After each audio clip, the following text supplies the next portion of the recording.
Sybrina Fulton, Trayvon's mother, spoke at the Dirty Women March. And I want you to observe she looks so mean and dirty. And you can tell there's no truth in her. None, zero, zilch. Because if she had any truth in her, she would be saying to all of Americans, but especially black Americans, we failed our son. His father and I failed our son. We were not together. It was difficult. Don't do as we have done. Your son will end up dead too if you don't raise him properly. Don't attack police officers. Here is Sybrina speaking at the Dirty Women March, and she shouts, "Mother of the movement," meaning dark, evil movement. Here's that soundbite, CBS soundbite. When I say mothers, you say of the movement. Mothers,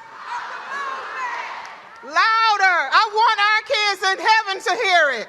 Mothers. My name is Sybrina Fulton. My son, who's in heaven with these mothers' sons, was Trayvon Martin. I have with me Eric Garner's mother. Wave your hand. All those women failed their sons. Muhammad Barr, mom. Dontre Hamilton's mom. And Jordan Davis' mom. All our sons are in heaven, and we continue to fight for our children. We will not stop. It's amazing that a heart can be that cold. Just no love. Hell, the definition of hell is the inability to love, the lack of love. That's the definition of hell. And that's what this woman and her husband, or ex-husband, because they were not together when this boy was growing up. That's what she's living right now. You can see it all in her face. She's not happy. And how does she know he's in heaven with all the rest of them? You know, using the name of God, knowing she's lying about her son and what happened to him and why he is dead. Blaming other people for it.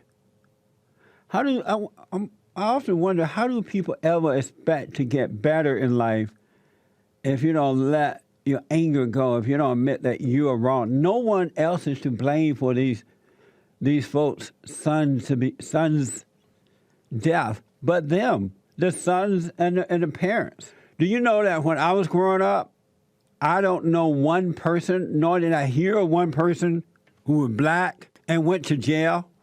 None, zero. I didn't grow up with criminals.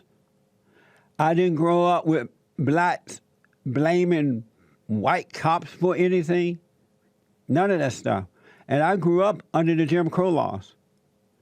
And the reason that I didn't hear that because blacks were respectful, they were decent, they were hardworking, they were family people, and they loved God. Amazing stuff. Did we do where she introduced Eric Garner's mother? Let's go to B. Here's B. We come too far to turn back now. There's no turning back. And lastly, I just want to say to all of you, continue to support, continue to show up, continue to participate, continue to pray, and women's rights are human rights. Thank you. And what about Trayvon's rights? He deserved to have had good parents. What about his rights? Why didn't this woman think of that before she had him and after she had him? He had a right to have good parents. Human rights are women's rights, or women's rights are human rights. The Miami Herald is reporting that this woman, Sybrina and Tracy, her ex-husband, they wrote a book about their son to defend his legacy. What legacy is that? That he was a thug? That he smoked pot? That he was thrown out of school? He wrote graffiti on walls? that he took pictures of guns, that he called himself the N-word? Is that the legacy they wrote about? And it's also being reported that his parents may run for office. If they run in the black community, they will be elected. The blacks will vote for them.